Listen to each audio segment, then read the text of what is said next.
She was standing on a boat. Dark polished wood beneath her bare feet, smooth and warm as if the vessel itself were alive. The water surrounding her was impossibly still, not frozen, not stagnant, just perfectly, impossibly calm. And the sky above was burning in shades of pink she had never seen in 43 years of sunrises. She wasn't alone. Figures of light stood at the edges of the deck, watching her with a tenderness that made her chest ache. She knew them, every single one. Not their names, their essence, but to understand how she arrived on that boat, we need to go back almost 5 years. Before the glowing sky, before the still water, before the figures that knew her by soul instead of name. There was just a woman in a dark hallway, the forgotten artist. That's the only name that fits. A mother in her early 40s who hadn't slept a full night in years, who woke up exhausted and fell asleep the same way, whose hands once created entire worlds with watercolor and paper, but now only folded laundry and packed lunches. Somewhere in the attic of her house sat a faded blue spiral notebook she hadn't touched in nearly 4 decades.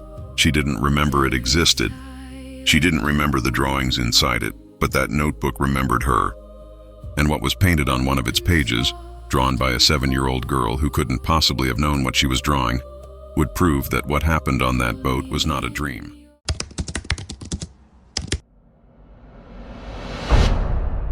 She was already awake before the alarm. She was always awake before the alarm. Not because she was rested, she hadn't felt rested in years, but because her body had learned to brace for the day before the day even arrived. Feet on cold hardwood, the same 5 steps to the bathroom, the same face in the mirror, a little more hollowed each season, a little further from the woman she remembered being. They called her the forgotten artist. Not out loud. No one called her anything out loud, really. That was the problem. She lived in a 2-story house somewhere in the northeastern suburbs. 3 bedrooms, a yard that needed mowing, a husband who worked long shifts and loved her in the way that people love furniture they've had for 20 years, consistently, without thinking about it, without ever really seeing it anymore. She had 2 children, a boy, 11, a girl, 8. They consumed her entirely. Their schedules were her schedule. Their needs erased hers so completely that she had stopped registering the erasure.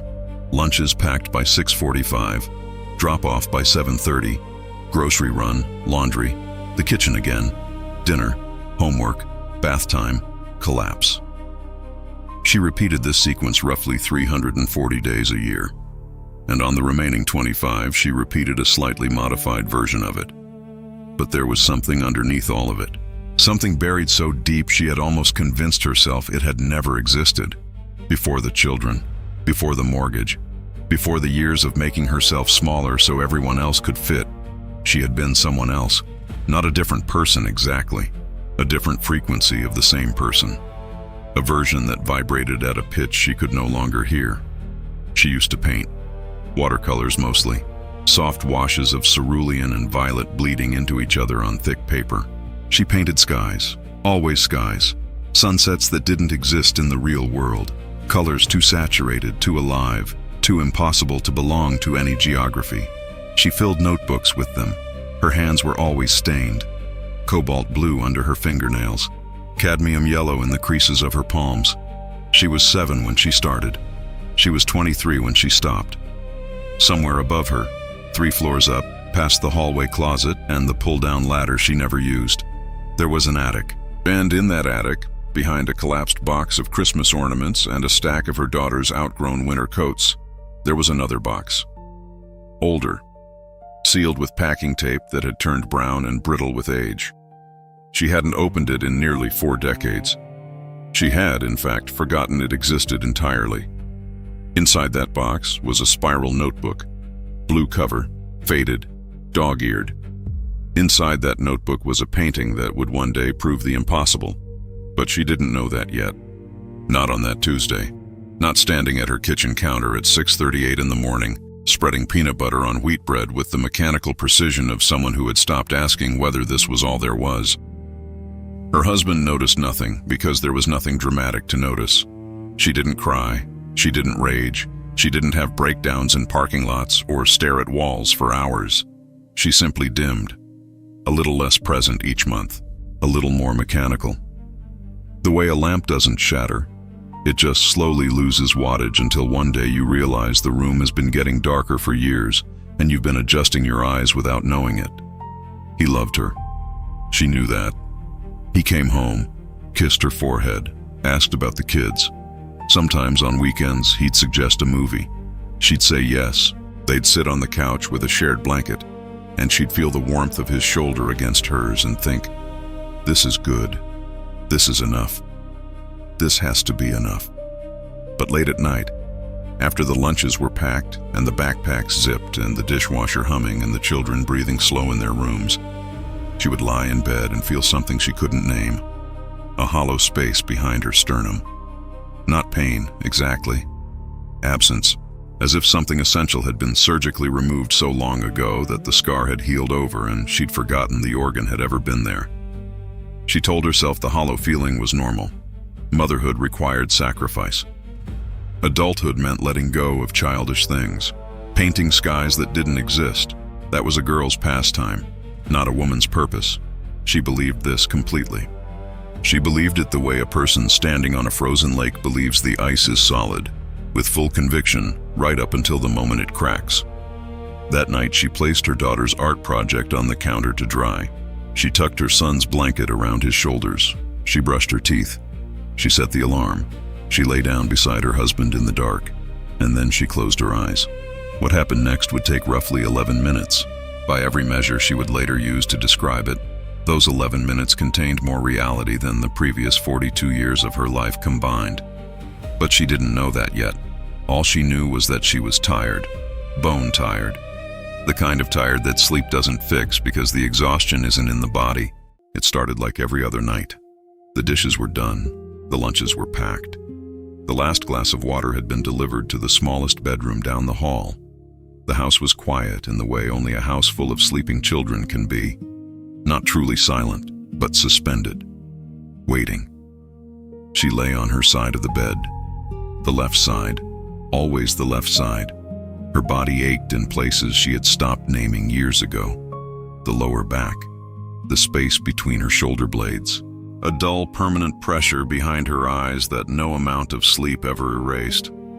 She had learned to carry it the way one carries weather, not as a condition to fix, but as a climate to endure. Her breathing slowed. The thoughts that had been circling all day, the grocery list, the overdue phone call to her mother, the school permission slip she had almost forgotten, began to dissolve. Not all at once. In layers. Like watercolors bleeding into wet paper, she was aware for a brief moment of the weight of the blanket on her chest, the texture of the cotton pillowcase against her cheek, the faint scent of laundry detergent and something older beneath it, the smell of the house itself, the walls and carpets and years of living pressed into the air. And then the weight changed. It wasn't the blanket anymore. It was something pressing from inside her chest. A heaviness that didn't belong to muscles or bones. It felt as though her ribcage had become a room, and the walls of that room were closing. She tried to shift her position. Her body didn't respond. Not paralysis, not exactly. It was more like a disconnection, as though the signal between her mind and her limbs had been rerouted through something vast and slow. She could feel her fingers, but they were far away. She could feel the pillow, but it was receding. The ceiling above her began to lose its edges. The corners of the room softened.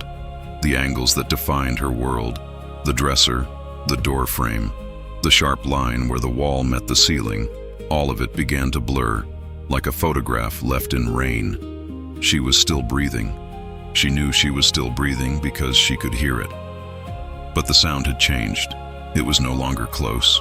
It was no longer hers. It was the breathing of someone in another room, behind a closed door, at the far end of a corridor she couldn't see. Her heartbeat thinned, not faster, not irregular, just thinner, as if each beat carried less blood, less pressure, less connection to the body that had housed her for over 4 decades. She became aware of a separation, not violent, not sudden. It was the gentlest fracture she had ever felt, like a thread being pulled from a hem. Something that had always been loosely stitched was simply coming undone. She could feel her body below her, not against her, below. The mattress, the warmth of the sheets, the dead weight of a sleeping form, all of it still there, but no longer connected to the awareness that was rising. Rising. The word didn't feel right. There was no direction. There was no up or down. There was only away. Away from the bed. Away from the clock. Away from the house and the lunches and the permission slips and the dishes and the decades of mornings that all looked the same. The last thing she heard from the room was the clock. One tick, then nothing. The last thing she felt was the pillowcase against her cheek, cotton, faintly warm, impossibly distant, as though the fabric belonged to a world she had already left. And the last thing she knew, before the room disappeared entirely, was a single strange thought, clear and unbidden, rising from somewhere deeper than memory. She thought of a color, not a name for a color, not blue or green or violet, something she had no word for, something she hadn't seen since she was very small, a shade that existed only in the space between the brush and the paper, in those few seconds before the pigment settled into the water and became fixed, a color that was still becoming. And then her chest released its final breath, quiet, imperceptible. A door closing so softly that no one in the house stirred. The bedroom remained exactly as it was. The clock ticked on. The children slept. The permission slip waited on the counter.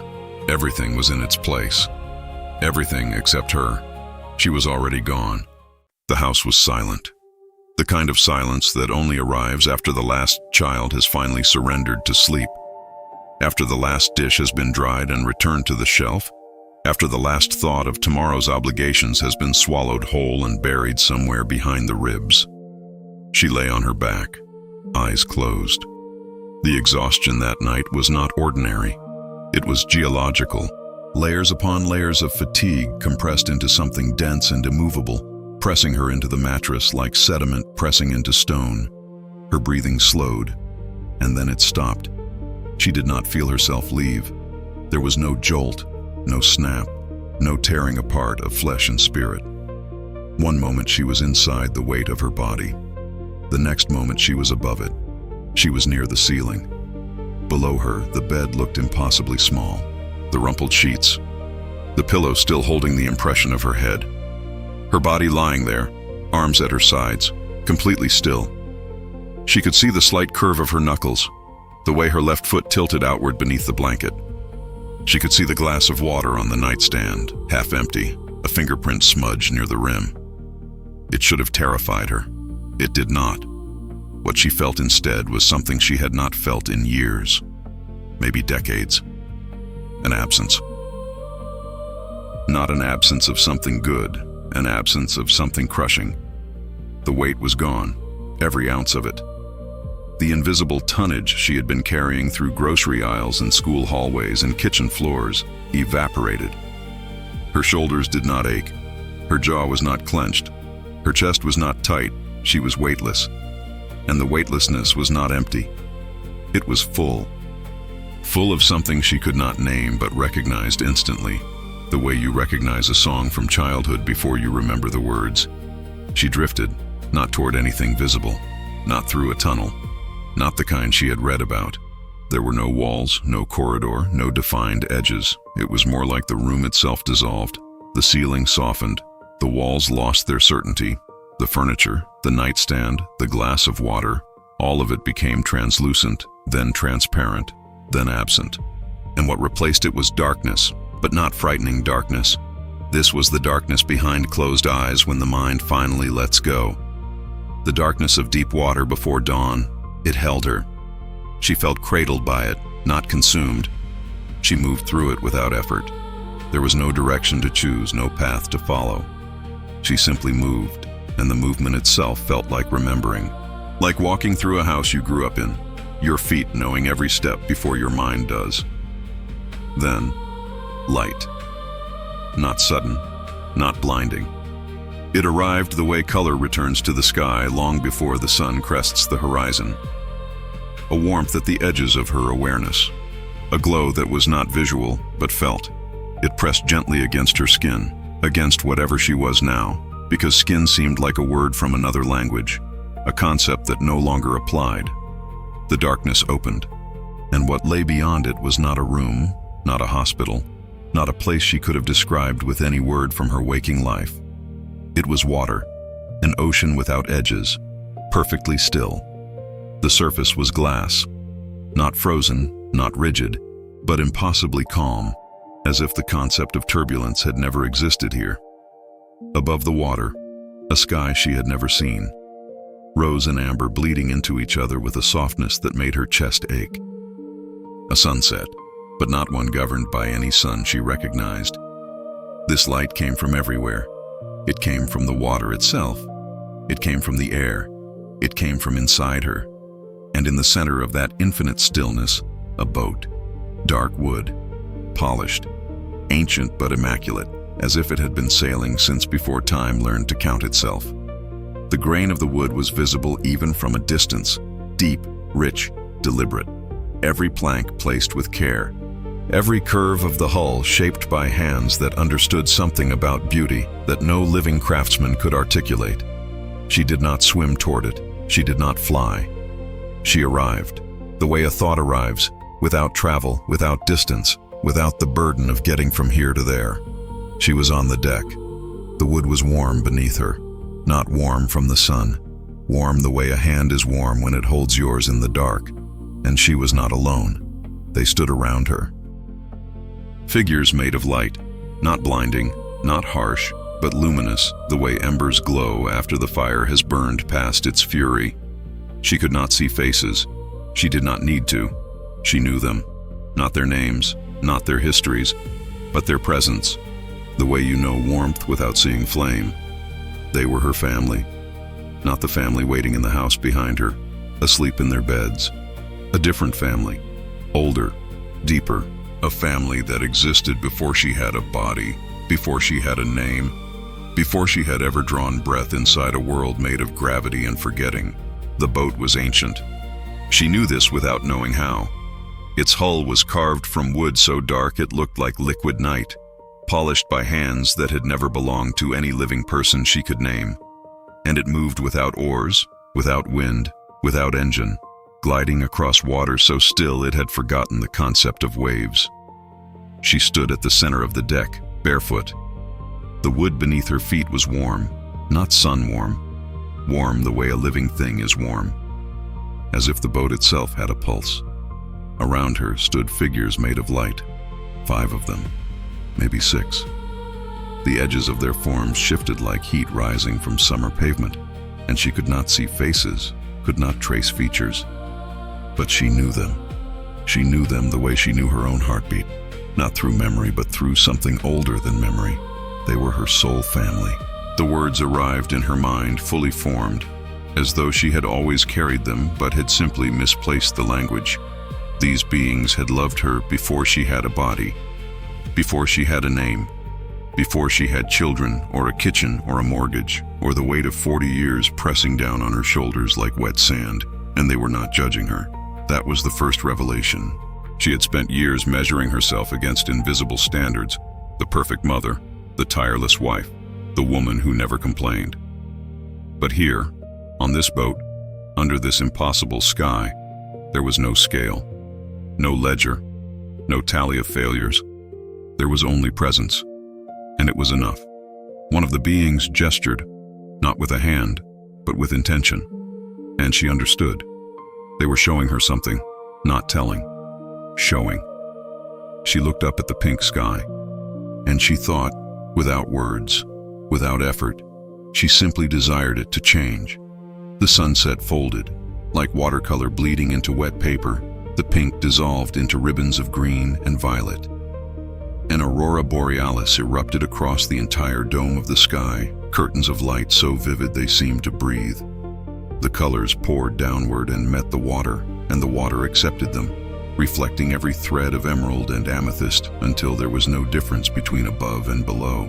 She had done that, with her mind, with nothing but desire.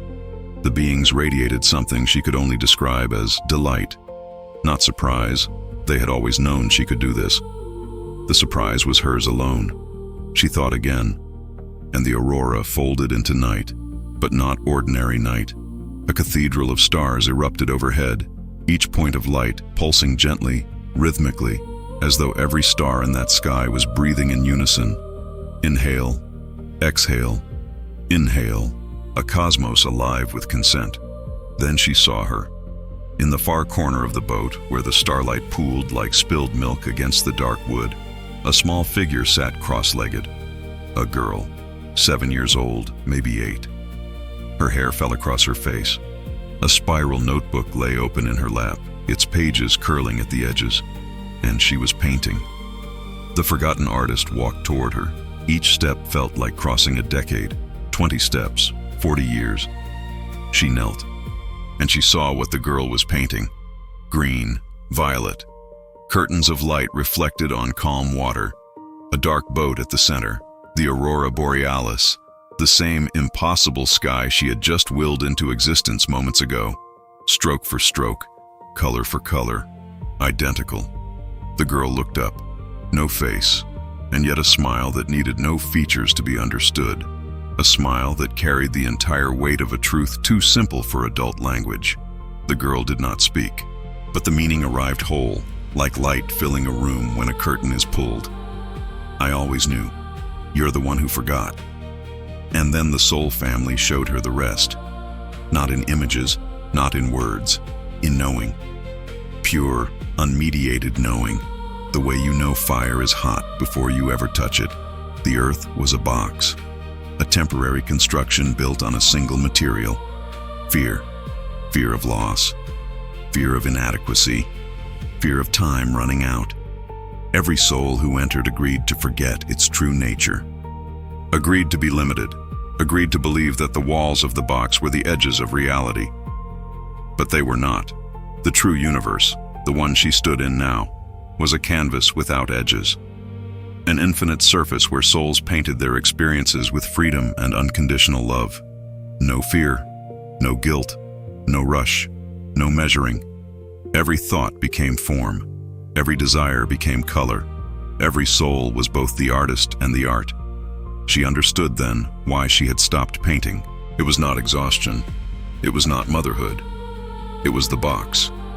The box had taught her that creating was a luxury, that brushes and pigment were indulgences for people without real responsibilities. The box had whispered every morning for 15 years that the woman who painted sunsets at 7 was gone, replaced by someone useful. But that girl had never left. She had been sitting in the corner of the boat all along, painting auroras no one asked her to stop painting. She did not want to leave. The water was still. The stars were breathing. The girl was painting. For the first time in longer than she could measure, she felt whole. Not fixed, not improved, simply whole, the way a circle does not need to be told it is complete. But the soul family moved closer. Their warmth intensified, and with absolute tenderness, the kind that breaks you precisely because it holds nothing back, they showed her 2 small faces, sleeping, tangled in blankets, breathing the unconscious rhythm of children who trust that the world will still be there when they wake. Her children. She didn't want to leave. The boat still glowed beneath her feet. The water still mirrored impossible colors.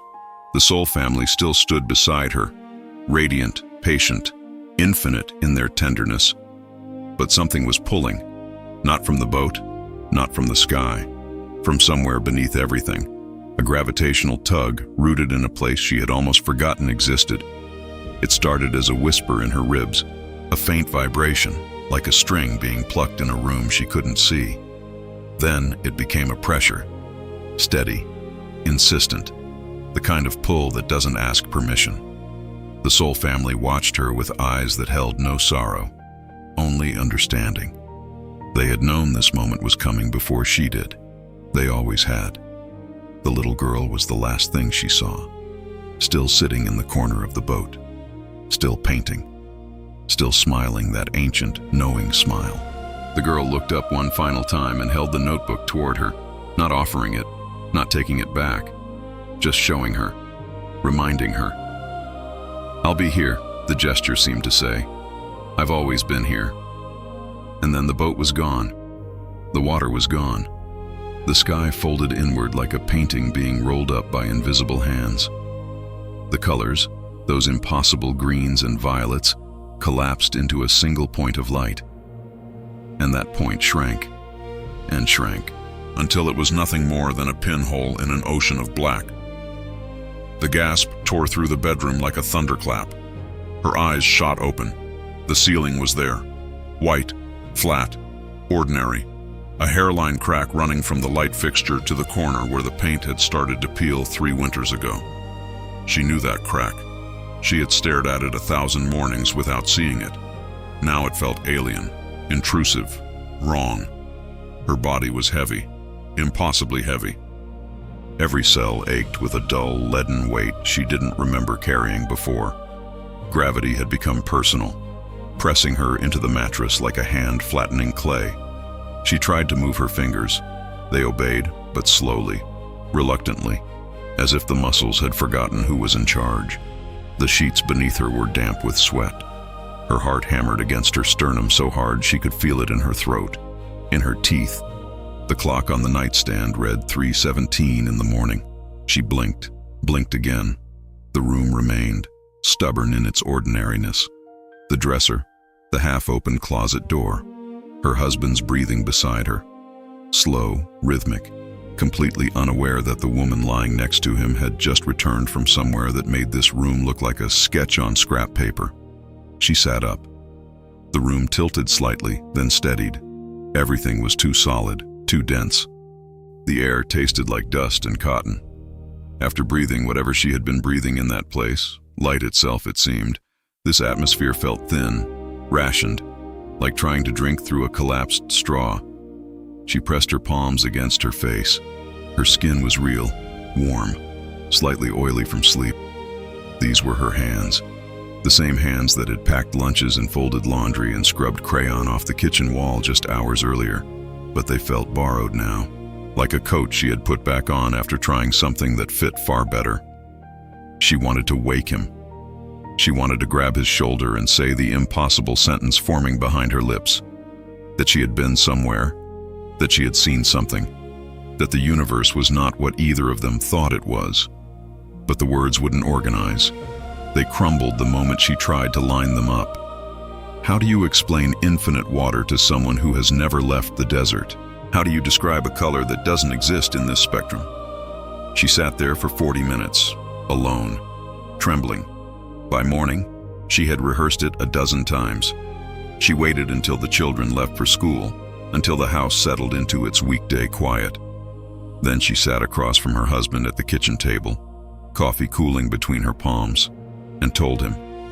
She told him about the boat, the water, the sky that changed when she willed it, the beings of light who felt more like family than anyone she had ever known in waking life, the little girl with the notebook, the aurora borealis she had painted at 7 years old.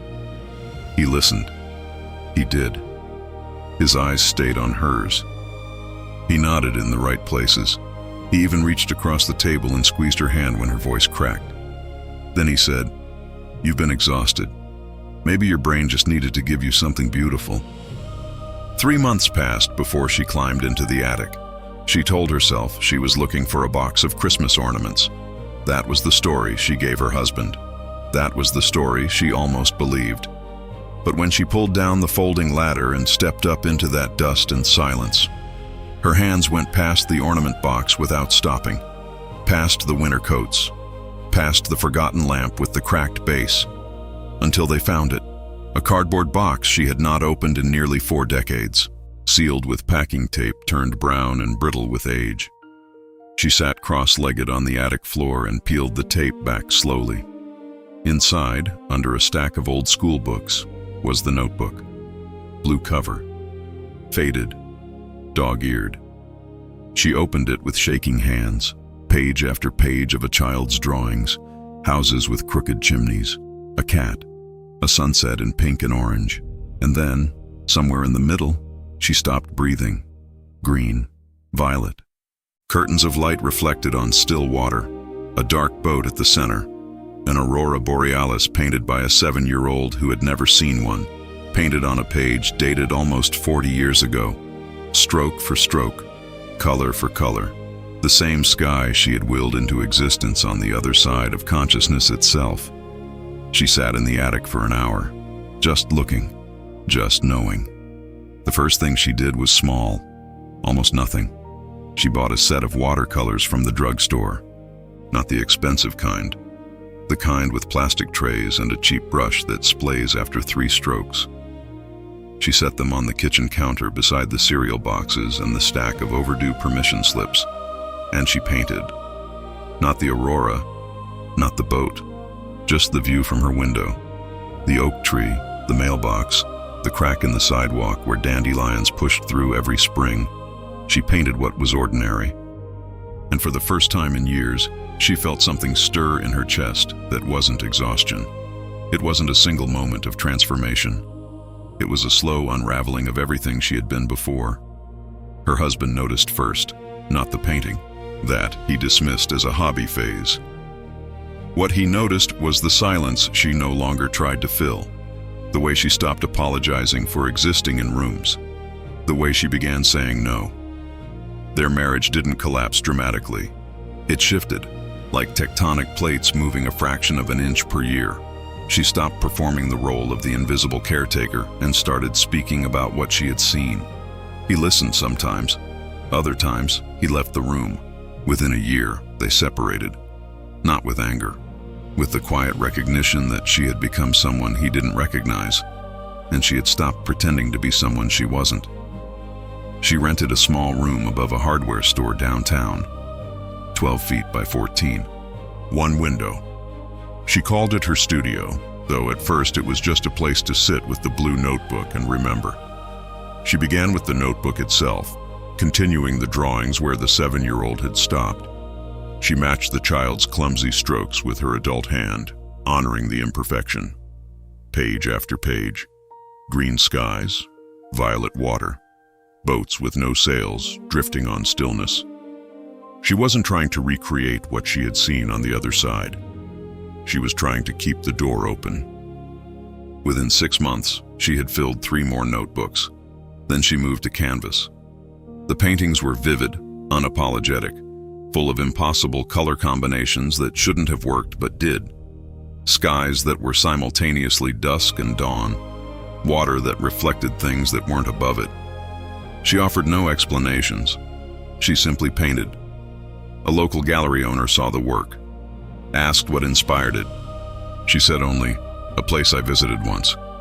The first show sold out in a weekend. But the truest change wasn't the gallery or the studio or even the courage to leave a marriage that had been slowly erasing her. The truest change happened on Tuesday evenings. Every week she sat at the kitchen table with her youngest daughter, who was 7 now, the same age the girl in the boat had been, and they painted together. No instructions, no goals, just color on paper. She let her daughter choose whatever she wanted. Trees with purple leaves, dogs made of stars, houses that floated. And every Tuesday, as she watched her daughter's small hand grip the brush with absolute confidence, she saw it. The same fearlessness the luminous beings had shown her. The same creative authority. Children already knew what adults spent lifetimes trying to remember. That making something, anything, was the closest a soul could get to its true nature while still inside the box. Think about that for a moment. A 7-year-old girl painted something she had no reason to paint. And 40 years later, a woman walked into the exact scene that child had already imagined, on the other side of consciousness itself. So here is what we want to ask you tonight. What part of you has been waiting in an attic somewhere? What did you know as a child and about yourself, about what you came here to do, that the weight of ordinary life made you forget? If something in this story stirred a memory, a feeling, or an experience of your own, we want to hear it. Tell us in the comments below. If this story touched something in you, leave a like. It helps these stories reach the souls who need them. And if you want more journeys like this one, subscribe and stay close. Share this with someone whose own light has been waiting in an attic too. These conversations matter more than you realize. Every story shared here becomes a lantern for someone else walking through the dark.